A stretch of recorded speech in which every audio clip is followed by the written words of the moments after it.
Hello students, आज मैं 12th board examination आपके इंग्लिश का पेपर लेकर के आया हूं। आज आपको मैं बताऊंगा किस प्रकार से आपके लिए क्वेश्चंस पुटअप होंगे, तो किस प्रकार से आपके क्वेश्चंस आएंगे आपके बोर्ड एग्जाम में, आपके कैसे यूपी बोर्ड को टच करेंगे, आपके 2023 2023 आपको किस प्रकार से क्वेश्चन मिलेंगे। ठीक है, तो आप जुड़े रहिए मेरी वीडियो से।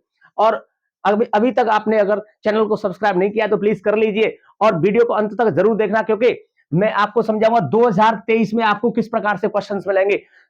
इंग्लिश के पेपर में आपको एक भी क्वेश्चन बाहर नहीं जाएगा, ये मैं दावे से कहता हूं, ये मैं चैलेंजर देख लेना। इंग्लिश के पेपर में प्रोज से सबसे पहले प्रोज से क्वेश्चन प्रॉम्प्ट होंगे आपके, पुटअप होंगे कैसे कि द लास्ट लेसन पहला आपका चैप्टर रहेगा, लास्ट लेसन। ठीक है, तो इसके लेखक है अल्फोंस डॉडेट। अल्फोंस डॉडेट ने ये चैप्टर लिखा है द लास्ट लेसन, अंतिम अध्याय। इससे क्वेश्चन उठेगा, ये निश्चित है, इससे क्वेश्चन उठना है, ये मैं बिल्कुल एक्सपीरियंस के अनुसार बोल रहा हूं, आपको देख लेना। फिर उसके बाद में आपका लॉस्ट स्प्रिंग है। लॉस्ट स्प्रिंग आपने लिखा है, एनिस जंग ने लिखा है, ये एनिस जंग ने। और इसके बाद में आपका डीप वाटर। आपके तीन चैप्टर आपके क्लियर हैं। आपको कहीं भी दिमाग को अब भटकाने की जरूरत नहीं है, क्योंकि आपका अब यूनिक टाइम है, आपका गोल्डन टाइम आ चुका है। बच्चों, विद्यार्थियों, अब इस बात को सोच लीजिए, समझ लीजिए, आपने जितनी मस्ती करनी थी अब कर ली, अब इस मस्ती को छोड़ दीजिए बिल्कुल। तो अब आपको बिल्कुल फोकस करना है, अपने 3 चैप्टर आप क्लियर करके लेके चलिए। आपको 3 चैप्टर देखने हैं सिर्फ। अब इधर उधर दिमाग को मत दौड़ाइए, सिर्फ फोकस करिए, अपने आप को पूरा 100% डेडिकेट कीजिए। आपको 3 चैप्टर पे फोकस करना है। पहला लास्ट लेसन, लॉस्ट स्प्रिंग और डीप वाटर। आपको यही से क्वेश्चन मिलेंगे प्रोज में। आपको शॉर्ट मिलेगा और लॉन्ग मिलेगा, और करके क्वेश्चन दिया होगा, अथवा में क्वेश्चन दिया होगा तो पीछे के क्वेश्चंस दिए होंगे, पीछे वाले चैप्टर से लेकर के दिए होंगे। तो आप अथवा में मत करिए। आपको अगर पहले क्वेश्चन, फर्स्ट क्वेश्चन आपके चैप्टर से मिल रहे हैं, फर्स्ट क्वेश्चन, तो उसके बाद अथवा में दे रखा होगा पीछे से, पीछे वाले चैप्टर से क्वेश्चन दिए होंगे, तो आप उनको मत कीजिए, लास्ट वाले मत कीजिए, पहले वाले क्वेश्चन कीजिए। तो ये मत करिए, ठीक है। तो इन 3 चैप्टर्स को आप 100% देख लीजिए, इसका अर्थ समझ लीजिए, और मैं आपको अर्थ समझा दूंगा। एक एक चैप्टर का अभी इतना टाइम है, 16 फरवरी आपका पहला जो पेपर होगा, एग्जाम होगा 16 फरवरी में। तो आपको ये क्वेश्चन हिंदी का होगा, फिर उसके बाद में आएगा आपका क्वेश्चन, इंग्लिश का पेपर आएगा। तो इंग्लिश के पेपर तक आपको 16 फरवरी तक तो मैं आपको पूरा इंग्लिश का सिलेबस रटा दूंगा। आपको ये मात्र एक महीने 10 दिन में आपको सिलेबस रटा दूंगा मैं, ये पूरा दावे के साथ कह रहा हूं मैं। आप बिलीव कीजिए, कहीं मत जाइए, कहीं मत डोलिए, कहीं मत भटकिए, बस ये 3 चैप्टर क्लियर कर लीजिए। उसके बाद में आपका डीप वाटर है, विलियम डगलस ने लिखा है, रेट्राप्स लिखा है, चूहेदानी वाला सेल्मा लेगरलॉफ ने लिखा है इसको, इंडिगो है, लुइस फिशर ने लिखा है इसको, ठीक है। नील की खेती, इसमें शेयर क्रॉप बटाईदारी होती है इसमें, ठीक है। ये समाप्त की थी सबने अभिज्ञा आंदोलन, जो चंपारण से शुरू हुआ था, ठीक है। आपको कहानी के रूप में प्रत्येक चैप्टर को समझा दूंगा, आपकी कहानी स्टोरी बना दूंगा, इसकी प्रत्येक चैप्टर की स्टोरी बना करके आपके माइंड में एकदम सेटल कर दूंगा इसको, ठीक है। तो बच्चे वीडियो से जुड़े रहिए, आप वीडियो को अंत तक, लास्ट तक जरूर देखना। हाँ तो बच्चों, मेरा एक क्वेश्चन है आपके लिए, मोस्ट इंपोर्टेंट क्वेश्चन है आपके लिए, ये 12वीं क्लास के लिए आपका पेपर चल रहा है, ये आप देख लीजिए, ठीक है। मैं आपको मोस्ट इंपोर्टेंट क्वेश्चन दे रहा हूं, तो आप इन्हीं को पढ़ के जाइए प्लीज, मेरा बिलीव करना। और चैप्टर के बारे में आपको अगर सारांश समझ में आ गया, तो मैं डेफिनेटली इस बात को कहता हूं, अगर आपने सारांश पढ़ रखा है, हिंदी में अनुवाद पढ़ रखा है, या इंग्लिश टू इंग्लिश पढ़ रखा है, तो मैं दावे के साथ कहता हूं कि आपका अगर सारांश क्लियर है तो आप बना करके भी लिख सकते हैं। आप ये मत सोचना कि सेंटेंस मेकिंग कैसी आएगी, परफॉर्मेंस कैसा रहेगा, उसमें फॉर्मेशन सेंटेंस कैसा रहेगा। तो आप प्लीज सेंटेंस को, सब्जेक्ट को देख करके आप प्लीज सेंटेंस बनाते जाइए। और अगर आपके माइंड में वो चैप्टर की समरी है, तो आप सेंटेंस 100% बना सकते हैं, ठीक है। तो आप ये मत सोचना नहीं सर, मैंने तो उसमें जो लिखा हुआ देखा है उसी को छापूंगा, तो प्लीज छापने का कार्य ना करें। उसको in other words we can say, हम उसे कह सकते हैं कि वो नकल होती है एक प्रकार की, ठीक है। तो प्लीज आप इमेजिंग ना करें, ठीक। तो क्या करेंगे, आप बना करके भी लिख सकते हैं अगर आपको क्वेश्चन के बारे में पता है। पहला मेरा क्वेश्चन है, व्हाट डिड एम हेमिल से व्हेन, मतलब एम हेमिल जी ने क्या कहा, व्हेन, जब French reached to the school, जब फ्रेंच स्कूल पहुंचा, तब उसने, हेमिल ने बच्चे से, फ्रेंच से क्या कहा, लिटिल फ्रेंच से क्या कहा। तो ठीक है, तो उसने कहा था कि बेटा आप अपने स्थान पर बैठ जाइए और बड़े दयालु पूर्वक से भाव में कहा था कि अपनी स्थान पर बैठ जाइए, और हम आपके बगैर ही शुरू करने वाले थे, हम आपको चैप्टर शुरू करने वाले थे, आपके बगैर ही सुनाने जा रहे थे, ठीक है। तो when French reached to the school, जब फ्रेंच स्कूल पहुंचा, ठीक है, तो उसके बाद में M Hamel saw him, Hamel ji की उस पर नजर पड़ी, उसने देखा, एंड सेड वेरी काइंडली, बहुत ही दयालु पूर्वक से उसने कहा, to go to his place, अपने स्थान पर चले जाइए, और क्विकली शीघ्र, and they had been beginning without him, वे आपके बगैर ही शुरू करने वाले थे, करने जा रहे थे, ठीक है, या he had been beginning without French, ठीक है, तो फ्रेंच के बगैर ही वो शुरू करने जा रहे थे। तो प्लीज आप नेक्स्ट क्वेश्चन देखिए, अब मेरा आपकी स्क्रीन पर है, तो मेरा स्क्रीन पर नेक्स्ट क्वेश्चन है उसी लास्ट लेसन से, आपके चैप्टर से फर्स्ट से दूसरा क्वेश्चन है, what did French think after hearing about the last lesson. आपके लिए ये बहुत ही मोस्ट इंपोर्टेंट क्वेश्चन है, बस इतने ही क्वेश्चन मैं आपके लिए दूंगा, 3 या 4, बस एक चैप्टर से आपके लिए 3 या 4 क्वेश्चंस दूंगा सिर्फ शॉर्ट में, और एक लॉन्ग दूंगा। अगर आपने एक लॉन्ग आपने अच्छी तरह से याद कर रखा है किसी भी चैप्टर से, तो आपको उस चैप्टर की, ज्यादा तो नहीं कहूंगा, पर उस चैप्टर की आपने पूरी समरी पढ़ ली, ये समझ लेना, क्योंकि एक लॉन्ग क्वेश्चन का इक्वल टू आपने कम से कम एटलीस्ट आपने 5 या 6 शॉर्ट याद कर लिए, ये मैं सच कह रहा हूं आपसे, ठीक है। तो मेरा नेक्स्ट स्क्रीन पर क्वेश्चन है, व्हाट डिड फ्रेंच थिंक, बच्चे ने, फ्रेंच ने क्या सोचा, आफ्टर के बाद, hearing about the last lesson, अंतिम अध्याय के सुनने के पश्चात उसने क्या सोचा, उसने सोचा after hearing about the last lesson, उसे अंतिम अध्याय के पढ़ने के या सुनने के पश्चात उसने ये सोचा कि फ्रेंच थॉट, फ्रेंच ने सोचा दैट कि ही हार्डली न्यू, वो मुश्किल से सीख पाया था हाउ टू राइट, लिखना, he should never learn any more, वो अब आगे कुछ नहीं सीख पाएगा या कुछ नहीं सीख सकता, और हाउ सॉरी, उसे कितना दुख हुआ कि ही वॉज फॉर लर्निंग, उसे पढ़ने के कारण या सीखने के कारण, हिज लेसन्स, अपने पाठों को, फॉर सीकिंग, यानी किसमें, इसके कारण उसको सीखने में, किसमें, कि उसने वक्त किसमें निकाला, फॉर सीकिंग, ढूंढने में, बर्ड्स एग्स, पक्षियों के अंडे ढूंढने में वक्त निकाला, और गोइंग स्लाइडिंग ऑन द सार, सार मतलब नदी पर, नदी पर फिसलने में उसने अपना वक्त निकाल दिया था, इसलिए वो उसने ऐसा कुछ सोचा था उसने, ठीक है। तो ये आप अच्छी तरह से याद कर लीजिए, अपनी मेकिंग में अपने सेंटेंस को इसमें मॉडिफाई कर लीजिए, आप सेंटेंस को बनाने में आप सीख लीजिए। मेरा नेक्स्ट क्वेश्चन है आपके लिए, आपकी स्क्रीन पर देखिए, हाँ तो बच्चों ये मेरा नेक्स्ट क्वेश्चन है, आपकी स्क्रीन पर देखिए, whom did M. Hamill blame for the ignorance in studies? Why? पढ़ाई करने के लिए मिस्टर हैमल ने, एम हैमिल जी ने किसको आरोपी ठहराया और क्यों, क्यों ठहराया?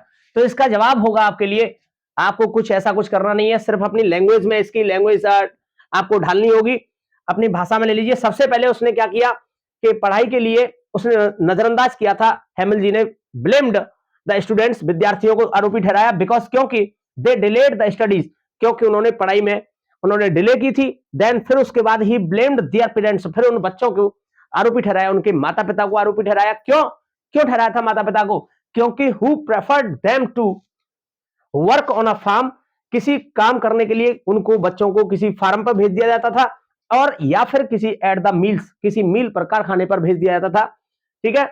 और फिर उसके बाद में, एंड देन उसके बाद हैमिल ब्लेम्ड हिमसेल्फ टू, और हैमिल जी ने खुद को भी आरोपी ठहराया। क्यों ठहराया था? क्योंकि उनको बच्चों को छुट्टी पर भी भेज देने का काम करते थे, और ये कहते थे कि बच्चों मैं आज मछली पकड़ने जा रहा हूं, तो आज आपकी छुट्टी है, या मैं कोई भी काम करने जा रहा हूं, या फुलवाड़ियों में बच्चों को पानी देने के लिए भेज देते थे, तो वो भी खुद इसमें आरोपित थे, ठीक है। तो ज्यादा कुछ मैंने नहीं लिखा कुछ खास, बस इतना ही लिखा है, नहीं तो बहुत बड़ा हो जाता, फिर लॉन्ग बन जाता है, इसी पे लॉन्ग भी बन जाएगा क्वेश्चन, ठीक है। तो ये बहुत इजी लैंग्वेज बनाई है मैंने आपके लिए, आप इसको देख लीजिए और इनको याद कर लीजिए, ठीक है। हाँ तो बच्चों आपने देखा कि अब मेरा लास्ट आपके लिए शॉर्ट क्वेश्चन है, फिर शॉर्ट नहीं रहेंगे, सिर्फ मैंने आपके लिए 4 क्वेश्चन स्क्रीन पर दिए हैं, आप प्लीज बिलीव होकर के, आप ट्रस्ट करके इन्हीं क्वेश्चंस को प्लीज याद कीजिए, और बाकी का मैं क्वेश्चन पेपर के बारे में, उसके चैप्टर के बारे में आपको पूरा सारांश समझा दूंगा, मेरी नेक्स्ट वीडियो में मैं आपको समझा दूंगा आपको, ठीक है। बहुत जल्दी आपके लिए मैं तैयार करूंगा आपके लिए सारांश, और बहुत ही आसान लैंग्वेज में और बहुत ही शॉर्ट में आपके लिए सारांश समझा दूंगा पूरा, ठीक है। तो आप देखिए मेरा नेक्स्ट क्वेश्चन है आपकी स्क्रीन पर, what did M Hamel say about the language. Hamel ji ने लैंग्वेज भाषा के बारे में क्या कहा एंड इट्स इंपोर्टेंस, और इसके महत्व के बारे में क्या बताया। तो देखिए बच्चों को क्या बताया, हैमिल जी ने कहा था कि फ्रेंच लैंग्वेज जो है, जो फ्रांस की भाषा है, was the most beautiful language in the world, संसार में सबसे सुंदर भाषा है। इससे इजी और इससे सरल और इससे सुंदर भाषा कोई नहीं है, तो इसको बहुत ज्यादा सुंदर भाषा बताया। जैसे हम बताते हैं कि जैसे हिंदी भाषा बहुत ही सरल है और बहुत ही लॉजिकल है, बहुत ही सुंदर भाषा है, ठीक है, तो उसको आप बात करें, ठीक है, तो क्योंकि हमारे देश में अब हिंदी भाषा है और बहुत सारी भाषाओं को ऐसे वरीयता मिली हुई है, तो जैसे जिस क्षेत्र से वो व्यक्ति होगा वो अपनी भाषा को, अपनी क्षेत्रीय भाषा को सबसे सुंदर और सबसे लॉजिकल, बहुत अच्छी सुंदर बताएगा। तो मैं भी सभी के लिए कहता हूं कि सभी बताते हैं, सभी लोग बताते हैं, उसमें ऐसा कोई फर्क नहीं है। तो देखिए द क्लियरेस्ट, सबसे स्वच्छ, द मोस्ट लॉजिकल, सबसे ज्यादा तार्किक वाली भाषा है। ही फर्दर सेड, उन्होंने आगे कहा था कि that they must guard it among them, उन्हें अपने बीच में इसकी रक्षा करनी चाहिए, सुरक्षा करनी चाहिए, एंड नेवर फॉरगेट इट, और इसको कभी भूलना भी नहीं चाहिए। तो ये भाषा ऐसी है, अपनी भाषा से जुड़े रहिए, अपनी भाषा को कभी मत छोड़िए, ठीक है। जिस प्रकार से अपनी संस्कृति नहीं छोड़नी है, उसी प्रकार से अपनी भाषा भी नहीं छोड़नी है। तो ठीक है, ये हैमिल जी के आपके शॉर्ट क्वेश्चंस रहे, आप इनको प्लीज पढ़िए और अपने आप को बेटर बनाइए। और मैं दावे के साथ कहता हूं, आपका इस चैप्टर से अगर क्वेश्चन बनेगा तो इन चारों में से बाहर क्वेश्चन नहीं जाएगा, ये मेरा देखना दावा है, इससे बाहर क्वेश्चन नहीं जाएगा। अब मेरा लॉन्ग क्वेश्चन है आपकी स्क्रीन पर देखिए।